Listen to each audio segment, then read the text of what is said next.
How do we increase, यहाँ पे explanation दिया है, मैं एग्जाम्पल में बताती हूँ. I discuss this characteristics. If we can put more flow from S to T through N, if नहीं वी कैन, अगर हमने ऑग्यूमेंटेड पाथ बनाया तो सोर्स से सिंक के लिए अगर ओरिजिनल फ्लो 0 है तो अभी आपने कुछ और ऐड किया, तो ऐसे आपका हर बार जितनी बार आप ऑग्यूमेंटेड पाथ बनाओगे आपके ओवरऑल नेटवर्क में, ओवरऑल फ्लो में आप कुछ इंक्रीज करोगे. And again what is your overall flow, जितना सोर्स से निकलता है और जितना सिंक पे पहुंचता है, that is your overall flow which is the same value. Okay, now the edges of the residual network are the edges on which the residual capacity is positive. Now when we say residual network, basically क्या होता है, एक it is taken a little later, I'll just explain it over here. Residual graph, residual capacity क्या होता है. In general, अगर एक edge है U2V, okay, all of you can see the diagram, right? थोड़ा सा हल्का सा ब्लर्ड है, बट आई गेस दिखेगा आपको. Yes, you all can see. Yes, ma'am. Yes. Okay. So we are able to see this diagram. We have this edge U से edge V और दो numbers लिखे हैं 17 और 6. तो we understand the larger number is the capacity and the smaller number is flow. तो as of now U से V total capacity 17 है, लेकिन मैं as of now कितना यूज कर रही हूँ, मैं यूज कर रही हूँ 6.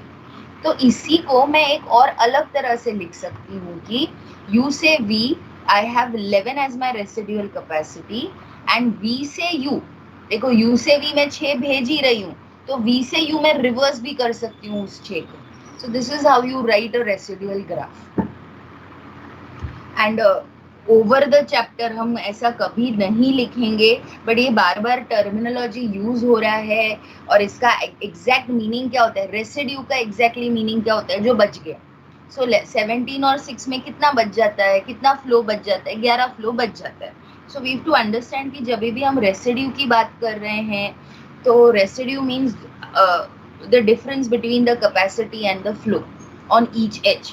When we say residual graph, तो रेसिड्यूअल ग्राफ मतलब कोई भी अगर ग्राफ, जैसे ये एक एग्जांपल यहाँ पे दिया हुआ है, ये ग्राफ दिया हुआ है जिसमें S से W 1 यूनिट यूज हो रहा है, W से X 2 यूनिट्स यूज हो रहा है, let us randomly take X से Y 1 आउट ऑफ 1 यूज हो रहा है, Y से Z 2 आउट ऑफ 3 यूज हो रहा है.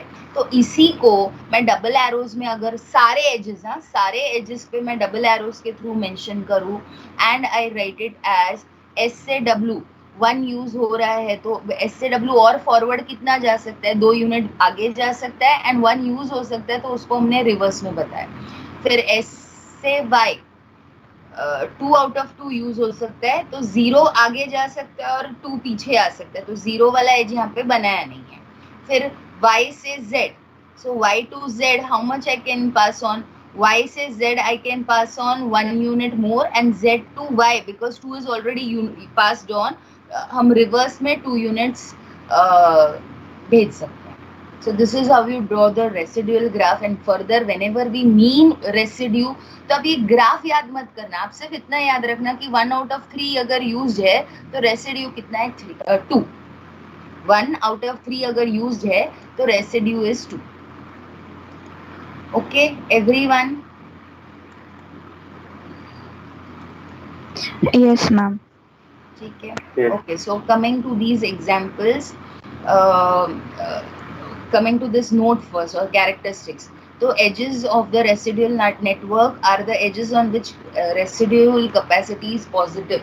मतलब रेसिड्यूल कैपेसिटी नॉन नेगेटिव अगर है, नॉन नेगेटिव सॉरी पॉजिटिव है, पॉजिटिव यानी नॉन जीरो तो है एटलीस्ट, मतलब 1 है, 2 है, 5 है, something, some number is there, some residue is left, तो ही हम उसको ऑग्यूमेंटिंग पाथ में ला सकते हैं ना. अगर जैसे अगर ये एग्जांपल में मैंने आपको ये वाला पहला ग्राफ है जो आपको दिखाया है, ये वाला ग्राफ हमने अभी डिस्कस किया, A B D Z, I am repeating again, A से B, B से D, D से Z, इसके अगेंस्ट में इसको जब मैं लेती हूँ तो B से D तो कुछ बचा ही नहीं है, मतलब there is no residue left on this path, no capacity, no flow left on this path, तो इसके लिए ये पाथ मैं कंसिडर ही नहीं कर सकती हूँ as an augmenting path, because यहाँ पे कुछ नहीं बचा है. वैसे ही अगर समझो मैं लूँ A से C C से D, D से Z. I'm repeating again, A, C, D, Z. So A से C कितना बचा है 2, C से D कितना बचा है 1, D से Z कितना बचा है 3. हाँ, तो ये पाथ मैं कंसिडर कर सकती हूँ because on each edge the residue is positive. So this is what the second note means, and we call the maximum capacity by which we can increase the flow depending on the residual capacity. तो residual capacity कितना है उसके हिसाब से हम flow हमारा increase कर सकेंगे. And now flow is maximum if and only if there are no augmenting paths. तो actual अभी जब हम examples करेंगे हम augmenting paths ढूंढेंगे. हम augmenting paths ढूंढेंगे. अगर augmenting path मिला तो हम उसका रेसिडुअल कैपेसिटी या उसको हम बॉटलनेक कैपेसिटी भी बोलते हैं बिकॉज हर एक के साथ हम कंपेयर करेंगे. हर एज का रेसिडुअल कैपेसिटी देखेंगे, उसका जो मिनिमम होगा वो मैच करेंगे और उस वैल्यू से आपका पाथ फ्लो इंक्रीज करेंगे. अगर ग्राफ में आपके और कोई ऑग्यूमेंटिंग पाथ नहीं बचा है तो जो फ्लो अभी as of of now diagram में दिख रहा है that is your maximum flow. This is the augmenting path theorem. तो ये सब छोटे छोटे पॉइंट्स है. अगेन ओवरऑल पिक्चर ना, एक पूरा एग्जाम्पल जब हम करेंगे वो ओवरऑल पिक्चर समझेगा. एज ऑफ नाउ हम क्या कर रहे हैं, हमने इनिशियली कंसेप्ट समझा, फिर फ्लो और ये देखा, फिर अभी हम थोड़े थोड़े पार्ट्स लेके थोड़े थोड़े हम वो बिल्ड कर रहे हैं. फिर एक साथ जब वो कंसेप्ट्स बिल्ड हो जाएंगे तब we will be able to do the whole example. Okay, so let us now just work on implementation of augmented path. ये एक एग्जाम्पल लिया है और ये एग्जाम्पल के लिए बहुत सारे पार्ट्स आप बना सकते हो. Okay, let me come to the paint वाला स्क्रीन अगेन.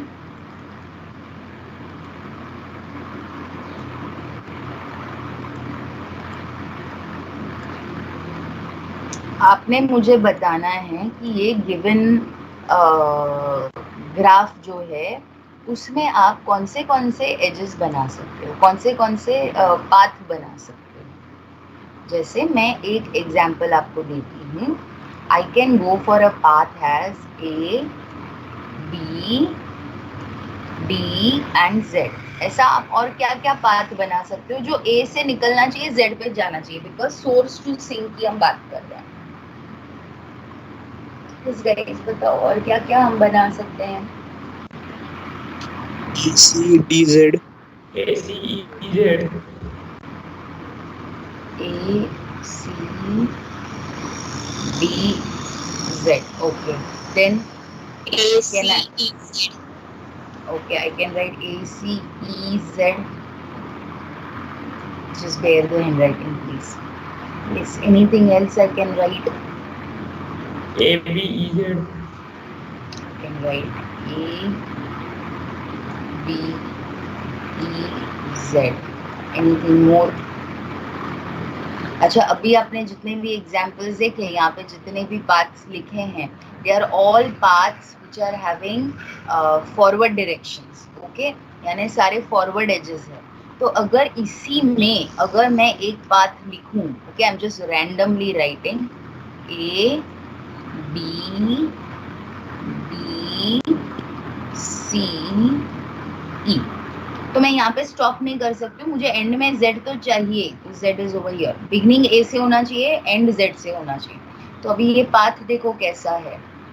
A से B, B से D, D से C. ओके, D से C लिया है लेकिन ये कैसा हो जाएगा, ये एक बैकवर्ड एज हो जाएगा. फिर C से E एंड E से Z. So this is also okay. Just एक हमें देखना होगा कि ये एक बैकवर्ड एज है. Is it clear everyone? So ऐसे हम बहुत सारे पाथ्स बना सकते हैं. इनमें से कौन सा ऑग्यूमेंटिंग होगा नहीं होगा उसके लिए अब हम उनका हर एक का रेसिड्यू या बॉटलनेक कैपेसिटी चेक करेंगे. So again coming back to the word file, we will see such examples. ये ग्राफ लिया. अब ये ग्राफ के लिए मैंने ऑलरेडी यहाँ पे पाथ लिए हुए हैं. सो ये मतलब ये हम एज अ एग्जाम्पल ही देख रहे हैं. ओके, सो अगर समझो मैंने पाथ लिया A, B, D, Z. Okay, अभी हमने टेबल बनाया है. ये टेबल बस सिर्फ आपको समझने के लिए बनाया है. एग्जाम पॉइंट ऑफ व्यू वो जरूरत नहीं है, सिर्फ कंसेप्ट समझो, इसके लिए इतना डिटेलिंग में किया है. अगर आपके यहाँ पे मेंशन किया है how do you find the bottleneck capacity और how do you find this delta which is the bottleneck capacity, अगर सारे edges forward edges है so हर एज का हम रेसिड्यू फाइंड करेंगे, दैट मीन्स हर एज का हम capacity minus flow value find करेंगे और जो उसमें से मिनिमम होगा उसको हम कंसिडर करेंगे एज अवर बॉटलनेक कैपेसिटी। अगर आपके कोई पाथ में there are in some backward edges, okay, तो यहाँ पे लिखा है देखो all edges are not forward, that means there are some backward edges. तो बैकवर्ड एजेस में हम क्या लिखते हैं, हम उसका फ्लो एज इट इज लिखते हैं, हम उसका कैपेसिटी माइनस फ्लो नहीं लिखते, हम उसका सिर्फ फ्लो वैल्यू लेते हैं बिकॉज वो बैकवर्ड एज है। तो उसमें मैक्सिमम कितना पास हो सकता है वही उसका रिवर्स हो सकता है ना। जैसे यहाँ पे अगर ए से सी मैक्सिमम कितना फ्लो है, एज ऑफ नाउ 3 फ्लो है, तो अगर मैं रिवर्स डायग्राम बनाऊं तो रिवर्स में मैं सी टू ए कितना बना पाऊंगी, सी टू ए में रिवर्स में 3 यूनिट्स ही बना पाऊंगी। ए से सी 3 पास किया है तो सी से ए भी मैं 3 ही पास कर सकती हूँ, 4 नहीं ले सकती हूँ। जैसे अगर मैंने तुमको 10 रुपए दिए हैं और मेरे को तुमसे रिटर्न लेना है तो मैं वो 10 रुपए ही ले सकती हूँ ना, मैं तुमसे 50 रुपए नहीं ले सकती। तो सेम वे अगर ए टू सी एज में 3 यूनिट्स फ्लो दिया है तो C to A reverse edge a backward edge C to A भी 3 मैक्सिमम 3 ही आ सकता है, उससे ज्यादा नहीं आ सकता। Okay, so this is how we calculate a delta which will give you your bottleneck capacity. So अभी पहला चीज ये एक पाथ हमने कंसिडर किया, इस पाथ को हमने ब्रेक किया। तो ब्रेक किया मतलब कैसे लिया, A to B फिर B to D फिर D to Z, so A B B D D Z। फिर इसका ओरिएंटेशन कैसा है, ओरिएंटेशन मतलब ये फॉरवर्ड है या बैकवर्ड है। तो as of now it is an forward, all of them are forward, so we mention forward. फिर हर एक का कैपेसिटी एंड फ्लो मेंशन किया और उसका रेसिड्यू हमने फाइंड किया। और अभी 203 है तो इनमें से जो मिनिमम है, so we written this delta means, अब ये डेल्टा 1 डेल्टा 2 लिखा है कि हमें याद रहे कि बैक फॉरवर्ड एजेस होगा तो डेल्टा 1 लेना है, बैकवर्ड एजेस होगा तो डेल्टा 2 लेना है, and my actual delta is minimum of both. So as of now, because all edges are forward, we've just written delta 1 which is the difference of capacity and flow का minimum, तो minimum value आता है 0। अगर delta 0 है तो इस path के against मतलब A B D Z में हम फ्लो मॉडिफाई नहीं कर सकते। Okay, coming to the next example where I have A B E Z। Okay, A B E Z, ये सेकेंड एग्जाम्पल हम देख रहे हैं और डायग्राम सेम है हमारा ऊपर का। So A B E Z, तो ब्रेक किया A B B E Z, ये सारे एजेस देखिए, ए टू बी फॉरवर्ड है, बी टू ई डायग्राम में फॉरवर्ड है, ई टू जेड डायग्राम में फॉरवर्ड है, they are all forward edges. इनका कैपेसिटी एंड फ्लो लिखा और डिफरेंस मेंशन किया। अब डिफरेंस में से मिनिमम जो होगा वो मेरा बॉटलनेक कैपेसिटी होगा और along this path I can add 2। Is it clear? बच्चा लोग, is it clear? Yes, ma'am. Yes. Okay, okay, okay. चलो A C E Z का आप मुझे बताओ। A C E Z,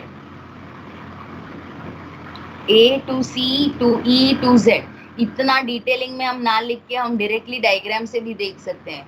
ये सारे फॉरवर्ड एजेस हैं। यस, ये सारे फॉरवर्ड एजेस है। 5 और 3 का डिफरेंस 2, 3 और 3 का डिफरेंस 0, 6 और 3 का डिफरेंस 3, तो 0 is the minimum, therefore along this path nothing can be modified. Then let us consider A C D Z, A to C to D to Z, A to C to D to Z।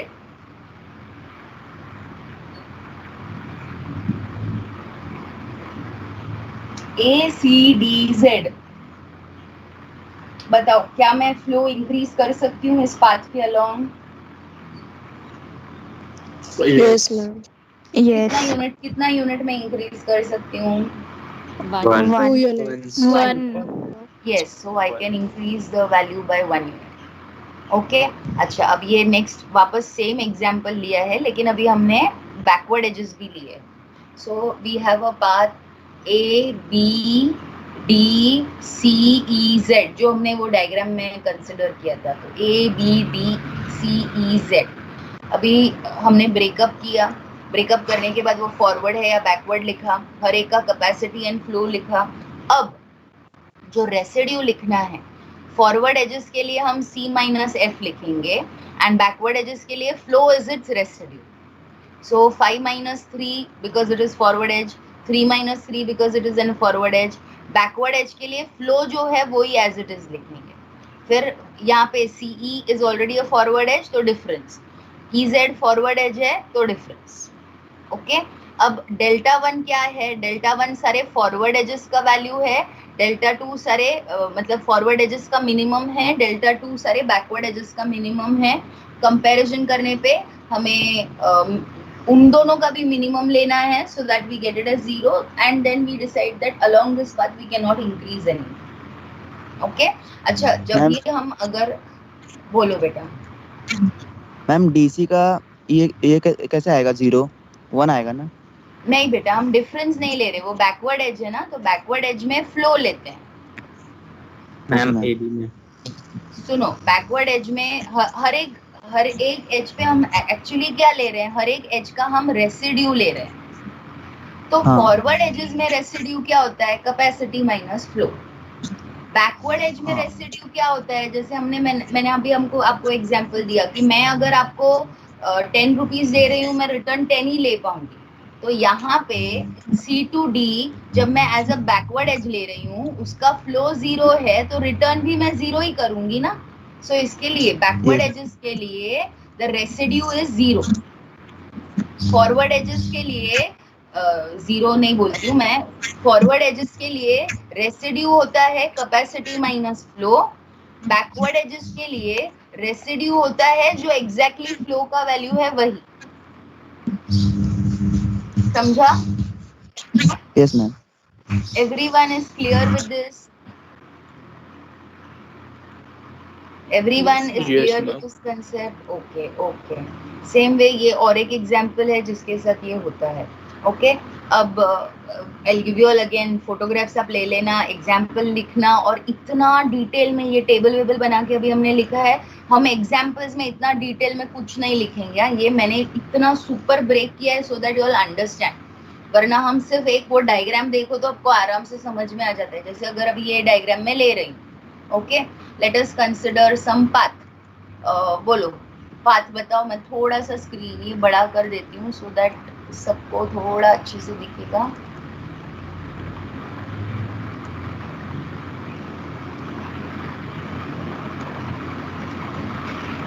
Okay, diagram is very clear hopefully to everyone. Yes, everyone, is the diagram clear? Yes. Yes. Okay, चलो randomly एक path लेते हैं जो forward edges वाला होगा। सो मैं एकदम छोटा सा लेती हूँ, SFAT। SFAT सबको दिखा वो पाथ? Yes, ma'am. यस।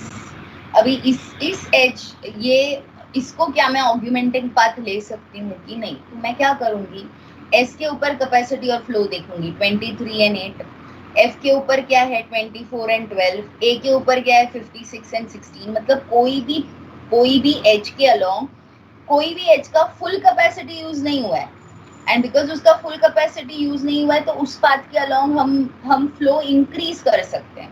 और कितना इंक्रीज कर सकते हैं? तो S to F कितना रेसिड्यू है गाइस? S to F कितना रेसिड्यू है? 15. 15. करेक्ट 15। F to A कितना रेसिड्यू है? 12. 12। A to T कितना रेसिड्यू है? 40. 40. So 15, 12 and 40. So along the overall path, okay, overall path यानी S से F से A से T, ये पूरे पाथ के along में कितना फ्लो भेज सकती हूँ? 12.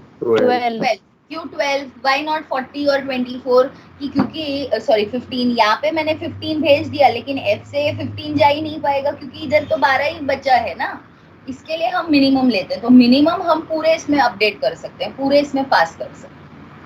ओके, अच्छा अभी let us consider one example which is of backward edge. Okay, let us consider S से F. I'll just write it down. S F B A T.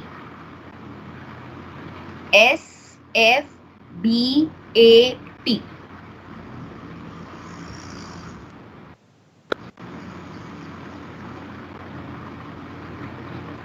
ठीक है, अभी S से F कितना है, अभी हमें मिनिमम लेना है. Okay, I am just now directly writing, I am not breaking delta 1 delta 2. S F कौन सा टाइप का एज है, फॉरवर्ड है या बैकवर्ड है? फॉरवर्ड. फॉरवर्ड. फॉरवर्ड अगर है तो capacity minus flow is my residue. So पहला वाले के लिए 23 माइनस 8 इज माय रेसिड्यू. ठीक है, अभी F से B. F से B कैसे टाइप का एज है, फॉरवर्ड है या बैकवर्ड है? बैकवर्ड. बैकवर्ड है. अगर बैकवर्ड है तो मैं एज इट इज 4 वैल्यू ही लूंगी. Okay, and this is 31,4. सिर्फ वैसे पार्टीशन कॉमा नहीं दिया है, but you all will understand. So 31 है, 4 उसका एक्चुअल फ्लो है, बैकवर्ड लेना है तो 4 आया तो सिर्फ 4 ही भेज सकती हूँ, इसके लिए we write 4 as it is. Then B2A. B2A कैसे टाइप का एज है, फॉरवर्ड है या बैकवर्ड है? फॉरवर्ड है. अगर फॉरवर्ड है तो capacity minus flow is my residue. A से T कैसा एज है, फॉरवर्ड है या बैकवर्ड है? फॉरवर्ड है. फॉरवर्ड वाले के लिए वापस capacity minus flow I to write. Yes everyone, clear? Yes ma'am. Okay, चलो और एक पाथ लिखती हूँ मैं. Okay, let us write something which is 2 backward edges. S I B के पास, फिर मैं गई ई से, फिर मैं गई डी, फिर मैं गई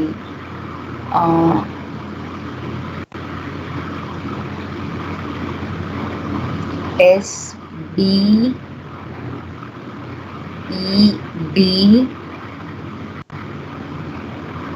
Let's go to C, then go to A and then go to D. Okay, path clear?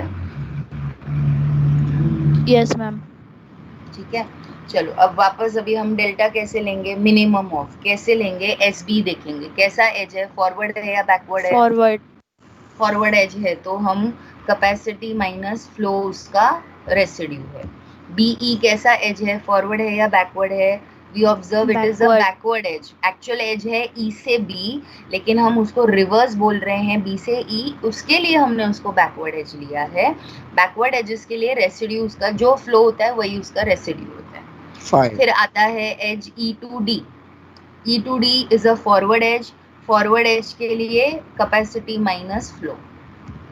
फिर डी से सी. डी से सी वापस कैसा टाइप का एज है, बताओ मुझे. Forward. So is this proper? Yes. Okay. Then coming from C to A. C to A कैसा एज है, Backward. बैकवर्ड, तो सिर्फ फ्लो लिखेंगे. ओके, A to T कैसा एज है, फॉरवर्ड, तो Forward. कैपेसिटी माइनस फ्लो लिखेंगे. ठीक है, तो अभी हमने जो एग्जांपल्स किए उसमें हम क्या ले रहे थे, डेल्टा 1 ले रहे थे कि सारे फॉरवर्ड एजेस का मिनिमम लो. फिर डेल्टा 2 ले रहे थे कि सारे बैकवर्ड एजेस का मिनिमम लो, और फिर डेल्टा ले रहे थे जो इनका मिनिमम है. तो ये सिर्फ कैसे कि थोड़ा थोड़ा समझे करके. Actual now you all have understood how to be exactly take it. Okay, तो अभी इसमें से जो ओवरऑल मिनिमम आएगा वो मेरा इस पाथ का, इस यानी ये वाले पाथ का मेरा बॉटलनेक कैपेसिटी होगा. Is it clear? Yes ma'am. Okay, चलो I will now just ask you all to take a photograph so that it is ले लोगे उतना थोड़ा. मैम हर एक पार्ट का तो मिनिमम कैपेसिटी निकालना है. यस, हर एक पाथ का मिनिमम बॉटलनेक कैपेसिटी निकालना. और ये क्यों कर रहे हैं, क्योंकि देखो ये आपको सोर्स से सिंक मैक्सिमम भेजना है. ओके, तो I will just show you what kind of examples you have further to solve. ये क्वेश्चन दिया है और आपको बोलेंगे कि मैक्सिमम फ्लो फाइंड करो, या ये क्वेश्चन दिया है फाइंड द मैक्सिमम फ्लो. सो ये एग्जांपल में कैसे दिया है, ये एग्जांपल में सभी एजेस का डायरेक्टली कैपेसिटी दिया है। देखो हर एग्जांपल में सभी एजेस का डायरेक्टली कैपेसिटी दिया है और आपको बोला है कि आप फाइंड करो इसका मैक्सिमम फ्लो कितना होगा। ओके, तो ये वाले एग्जांपल्स में हम ऑगमेंटिंग पाथ फाइंड करेंगे और ऑगमेंटिंग पाथ आप रैंडमली फाइंड कर सकते हो, आप जैसा चाहिए, मतलब आप रैंडमली फाइंड करो या कोई एल्गोरिदम के हिसाब से फाइंड करो। हम फोर्ड फल्करसन एल्गोरिदम यूज करेंगे सो दैट वो सिस्टमैटिकली होता है। रैंडमली फाइंड करने पे तो आगे पीछे कैसे भी करो you will still achieve the answer because ये बहुत छोटे छोटे एग्जाम्पल्स हैं। तो we have such kind of examples or we may have an example of this type। तो ये एग्जाम्पल में कैसा है, ये कलर्ड है, ये एग्जाम्पल लेते हैं। ये एग्जाम्पल में कैसा है, थोड़ा सा फ्लो ऑलरेडी दिया हुआ है, सारे एजेस ब्लैंक नहीं दिए हुए, मतलब थोड़ा सा फ्लो ऑलरेडी दिया हुआ है और इसको और आप बढ़ा सकते हो कि नहीं, वो टाइप के एग्जाम्पल्स और होते हैं। Is it clear? Yes, ma'am. Yes. Is Saurav there in the group? Class में है सौरभ?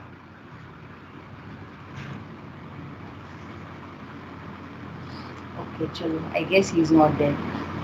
तो लेट अस जस्ट टेक ये एग्जांपल्स है implementation of augmenting path.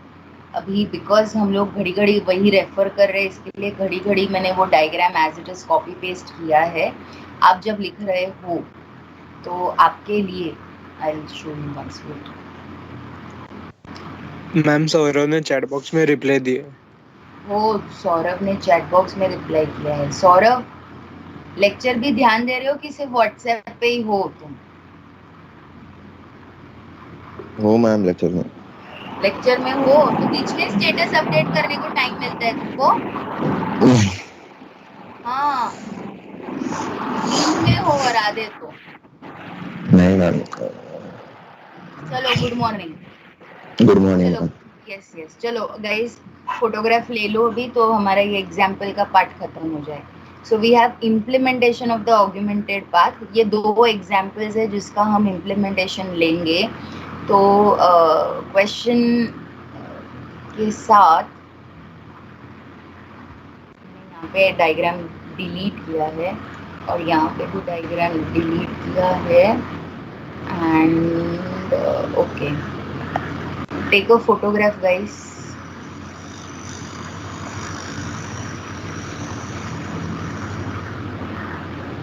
While writing, you can do one thing: draw this diagram and write the solution.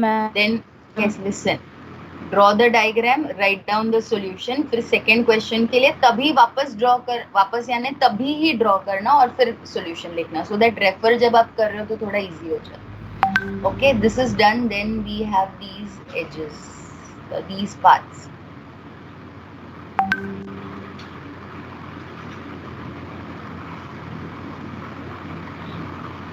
Hopefully people are taking a photograph.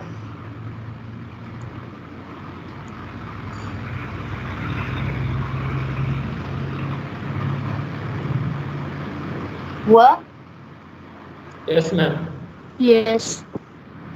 Okay.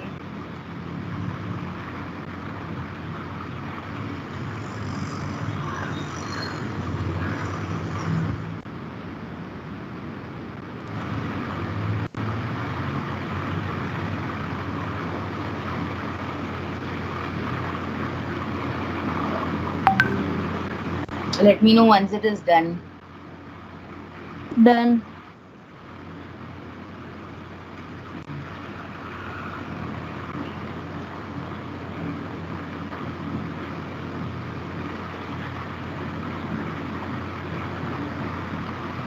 Done, ma'am.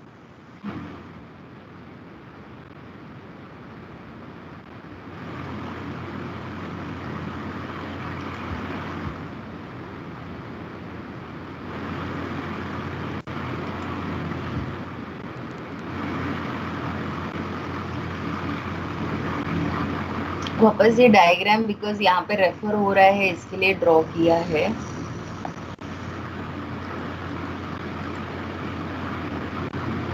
Take a pic.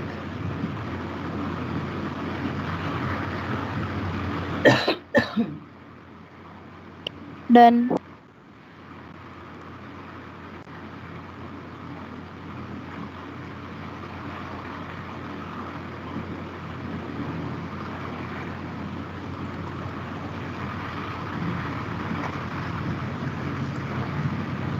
Guys, take a pic.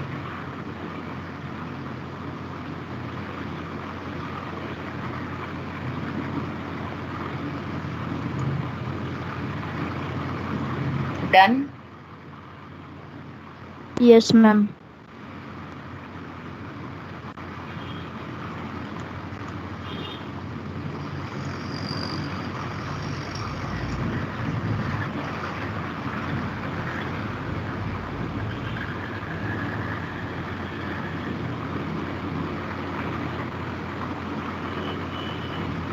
Done.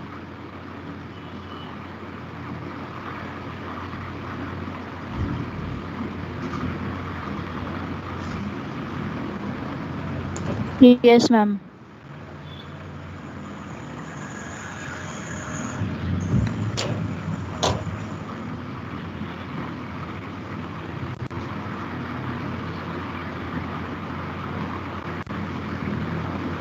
Done.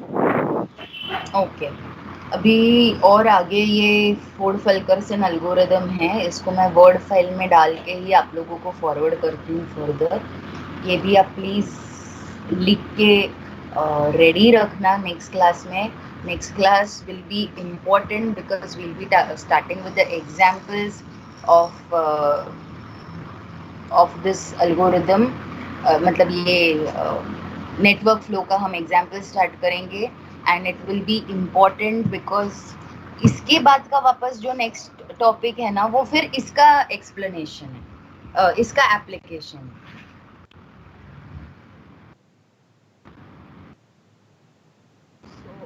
So all please be present for the next class. Next lecture कब है अपना? Tomorrow. कल है, एक ही मिनट। Just working on this and sending the file. Telegram group में भेजूँ ना मैं आपको?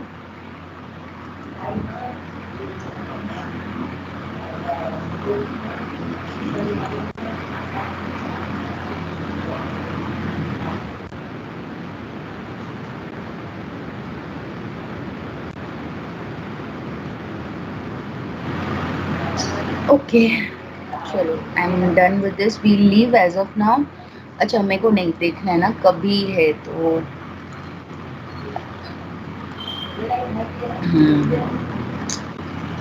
टाइम टेबल चाहिए मुझे।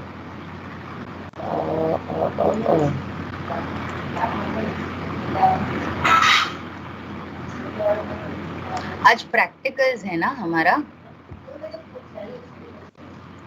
हाँ मैम। लेट मी सी, अगर let me see, either I'll do it today in the practical itself, so less number of students. I'll have to send one written example first. ठीक है, let me see, I'll let you all know when do we take the session, whether I'm doing it today in the practicals कुछ है हमारा pending discussion करने वाला?